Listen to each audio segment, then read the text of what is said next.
You want me to pick birds up so they're not all laying out there?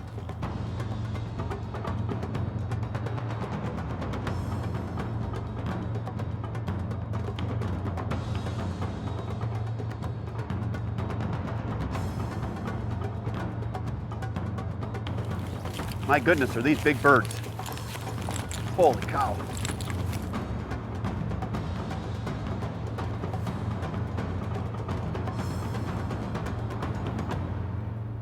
Right here, right here.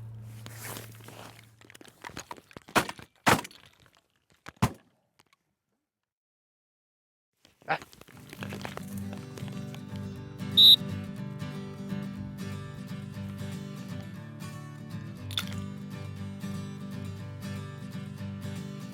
There you go, bring the big one back.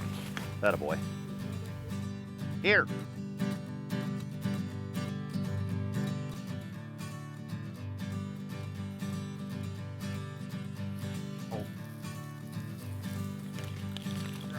Rommel's a good-sized dog, but this goose was almost as big as he was. Here.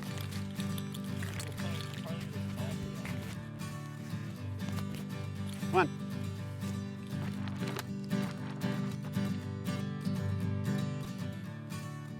Coming up on Cabela's Sporting Dog Adventures, we try to coax in a few more monster geese as we wrap up our hunt. But before the break, here's a conservation quick fact. Duck hunting is big in Louisiana, with each hunter harvesting an average of nearly 27 ducks a year. We are keeping the tradition alive by protecting and restoring key coastal habitats along the Mississippi River Delta, some of the most productive waterfowl habitat in the country. This product profile is brought to you by these fine sponsors.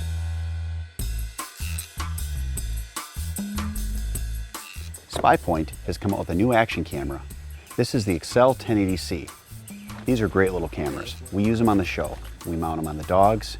We put them in the blinds. We put them out in the decoys. It's got a 2-inch viewing screen. It's got a 170-degree field of view. This camera has 4 different modes to meet your needs. It has video, photo, burst photo, and time-lapse. The Excel 1080 is fully compatible with a wide range of Excel accessories designed for hunting and outdoor activities. And it has Wi-Fi connectivity so you can control it right from your phone. And the SpyPoint Excel 1080C is sold exclusively at Cabela's. Make sure you grab a SpyPoint Excel 1080C before you hit the field this fall.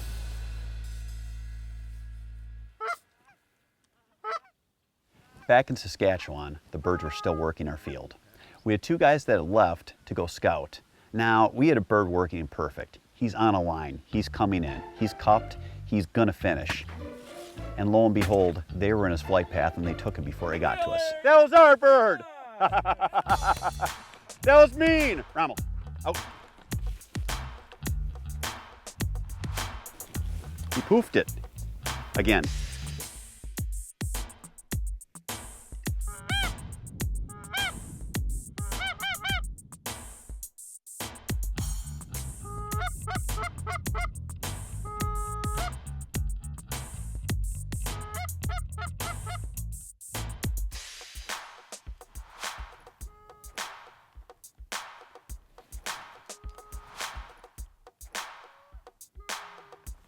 Get him.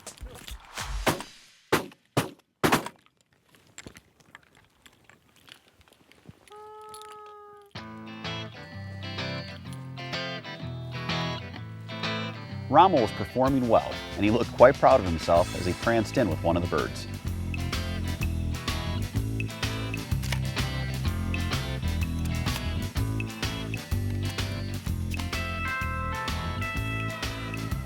Got him.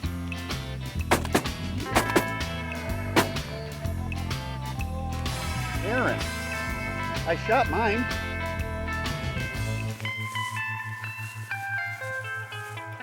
Hunt him up. Back. As the morning hunt wore down, so did the flight. It was time to end the hunt with a little cleanup work by the dogs. Heel. Sit.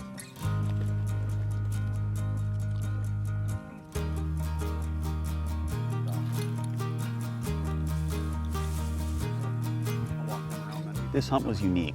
We had a huge depression in the middle of the field. We had lots of birds working in the area, and it really turned out well. This shows why it's so important to scout before your hunt. Stay tuned later in the season as we bring you more action from Saskatchewan, with Rommel continuing on his first trip north of the border.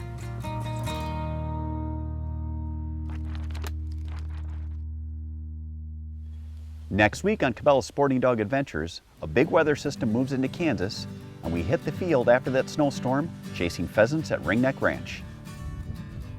The kids and I have an action-packed upland hunt next week on Cabela's Sporting Dog Adventures. Nice catch, Pappy. Closed captioning provided by Hadel's Game Calls. If you're looking for a puppy Training or want to use one of our stud dogs, contact us. at soggyacres.com.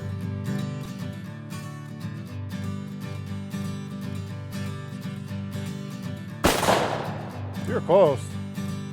What am I doing wrong, Sean? You're not hitting the target.